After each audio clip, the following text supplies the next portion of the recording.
dumadaan po dito sa batasan, nais lang po namin ipaalam sa inyo na ang sinulong na buhaya sa Kongreso na si Martin Romualdez ay bumaba na sa kanyang pwesto. Kaya pusina naman dyan! Pusina! Pusina! Pusina! Pusina!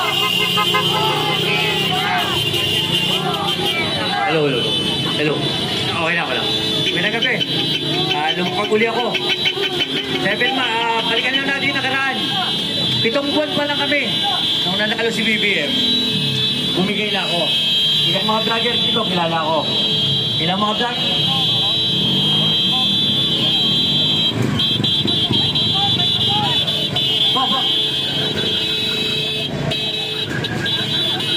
Ilang vlogger dito, buo sa kanila. Ilang ako at ako nag-bridge mismo doon sa PCO. Naglaylo kami ng 7 months dahil nalaman namin yung katarantaduhan niya sa Ginto. Pati doon sa mga bahay-bahay na mansyon na 500 million ang kada isang mansyon na pang renovation lang. Kaya medyo subuko na ako. Kasi kalawa, nalaman ko na ilang presidential commission ginagawa nilang nilikaw. Dumadaan lang yung mga pondo at ninanakaw nila.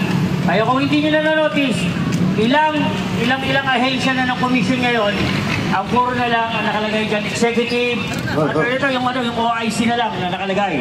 Wala nang secretary. Isa na dyan yung tinatawag na PCUP. Isa na dyan yung tinatawag na NCIPs. Isa na dyan yung NAPSI. At dito, hindi pala NAPSI, yung PATSI, yung Philippine Aerospace Development Corporation. Baka hindi ko yung aware dito, isa din itong ahensya ng gobyerno. The biggest problem dito, bakit namin napupuna to? Dahil kasi ang korupsyon nandito. Walang final audit. Hindi namin nakikita yung audit bago sila nagsara, bago sila nag-declare ng abolishment ng mga ahensya ng gobyerno. Ngayon, dahil in some previous year na ito nakaraan, nasa project din po kami. Bukod dyan sa DPWH, sa Laula din niyang Bisod. Sa Laula yan, dahil kasi sa housing project. Diyan namin naranasan si Yusek, si Asek, puro lagay. Kaya masakit lang isipin dahil kasi halos lahat pala dito ng ahensya ng gobyerno, lagayan talaga. Okay? Kasi kami, we witness that dahil kasi isa kami sa biktima. Contractor din, naging contractor din, sabihin na natin. Pero wala, masakit dahil talagang nabigo kami.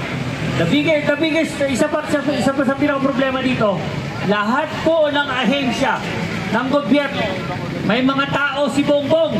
Hindi niya pinauubon sekretary, undersecretary. Pinoproteksyonan niya yung mismong tao niya. Okay, bibigyan ko kayo example. DOJ. Sa DOJ, nandiyan dyan ang pinakamahalagang isang undersecretary. Dati niya ng legal yan. That is Jojo Cadiz, Jose Cadiz. Kung titignan nyo, yung posisyon ni Remulla, medyo yung pumapalya-palya. Dahil meron talagang nagdidikta na mismong talagang dati niya ng opisyal. Gaya din po kay Dilima. Bakit nangalaya si Dilima? Dahil din sa tao ni Bongbong, yung si Atty. Cristina Rabanera. Yan ang naging legal ni BBM na ngayon nasa Malacanang siya. Nag-switch sila ni Juan Ponce Enrile. So lahat na lang nang nakita namin puro pagkakamali na. So we gave up. Hindi kami umabot ng 1 year. Kami na nagkampanya sa kanya. Asan ba dito yung mga kasama ko? Yan, nandiyan dyan, mga nagkampanya. Ako rin po ang nagsasamotorcade dati. So ito, lumantad na para at least anyayahan, yung PRRD, remontados ng Pilipinas. Baba na tayo. Uli-ulitin natin ang year 2000 kung paano natin pinasok ang Malacanang. Pasensya na, ilang araw wala kami rito dahil nasa Malacanang kami. Tumututok kami dahil talaga ang solusyon dito, yung presidente si Raulo. Okay, matagal na po ako kay BBM kung tutusin. Wala pa si Digong, na kay BBM na po ako. Okay, isa po ako sa volunteer organizer niya. So marami akong ginagawa, kaya most sa mga tao niya, kilala ko. May mga tao rin siya sa mga kada senador. Kaya mag-ingat kayo. Bawat senador dyan, meron siyang tao kahit isa o dalawa. Kaya lahat ng dalawa rin sa senador. Kaya lahat ng galaw sa Senado, alam niya na mamanipula. Dahil kasi may third party na kumakausap. Bigyan mo kayo ng example. Yung kay Subiri, sino tao niya dyan? Matagal niyang tao. Andiyan dyan. Chief of staff ni Subiri yun. O kay Bato, andiyan dyan. Ang dami niyang mata dyan. Kaya mag-ingat tayo. Kaya ako kanina pa ako nagmamasid. Kasi bakit?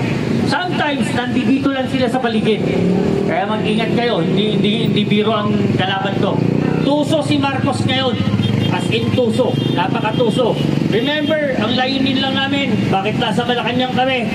Naghihintay kami ng tamang tiyempo. Naghihintay kami. 5 naman ang passage ng Malacanang eh. 5 ang daanan, hindi lang Mindiola. May Nagtahan, may Arligue, at meron doon sa may PSG. Okay? Ang ikalima, dinado doon sa harap sa may Coast Guard. 5 ang daanan ng Malacanang. Ito, 8 ang daanan nito. Yung kongreso na yan, yung mga buhaya dyan, 8 ang daanan yan. Hindi lang isa. Dito pa lang sa base passage pa lang dito. Meron na tayong 3 dadaanan dyan. At merong 5 doon sa paligid sa likod. Kabisado na namin ito kasi matagal na eh. Matagal na namin gawain na magprotesta. Lumantad lang ako gaya ng sinabi ko dahil sobra na. Dahil may plano na naman sila sa 2026 budget. Nanakawin na naman nila. Hahayaan nyo pa bang umupok itong mga hayop na to? Yung mga hayop na nasa Congress, yung mga hayop na nasa Senado, at yung hayop sa Malacanang, yan 3 ahensya ng gobyerno na yan, mga hayop na talaga lahat yan. Wala nang mapili sa kanila. Pasensya na. Lalahatin ko na kayo. Walang mapipili. Salamat. Yan.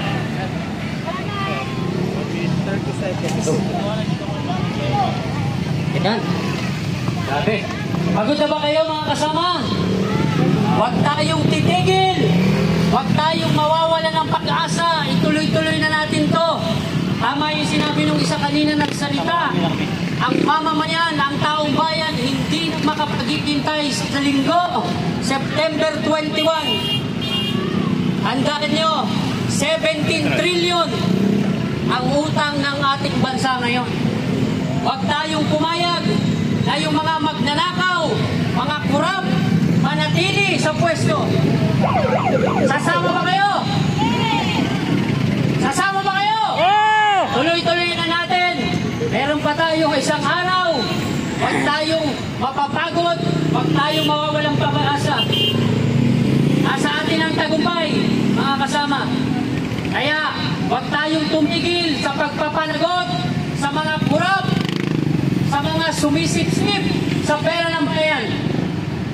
Huwag tayong mapapagod sa pagpapanagot, sa pagsisigaw, sa pagsambulat ng ating mga saloobin.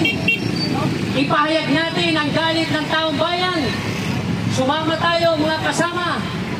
Kung mahal mo ang bansa mo, ikaw na nanonood ngayon sa mga channel na ito, kung may pagmamahal ka sa bansa mo, lumabas ka sa comfort zone mo, sumama ka, patunayan mo ang pagmamahal mo sa bayan. Ipagsigawan mo ang pagpapanagot sa lahat ng mga kurap, lahat ng mga magnanakaw na inuubos ang pera ng bayan. Isama na natin si Saldico, isama na natin si Congressman Dalipe, si Congressman Libanan, at isama na natin nung natalo sa pagka-mayor ng lungsod ng Marikina, si Congresswoman Estela Luz Quimbo. Sila yung 4 na may say doon sa mga small committees na sinasabi ni Representative Bianco. Doon nagaganap yung mga amendments, individual amendments. Sabi nga, 2025 ang pinaka-most corrupt na taon ng budget sa history ng pababudget sa ating bansa. Huwag tayong pumayag mga kasama. Ipakita natin yung ating lakas, yung ating pagmamahal sa bayan. Lumabas ka, ikaw na nanonood ngayon dyan sa mga vlog na yan. Pakita mo dito sa kalsada yung pagmamahal mo sa bayan. Ito po hindi laban ng isang grupo, wala tayong kulay. Para ito sa next generation, sa ating mga minamahal na anak. At patuloy nating ipanawagan yung pagsasapubliko ng mga SALN, statement asset liabilities ng mga opisyal ng gobyerno. Isama na rin natin yung mga politiko. Imagine mo, 70,000 ang sweldo mo, may bahay ka sa Fort Park, ano yun? Saan mo kinuha yun?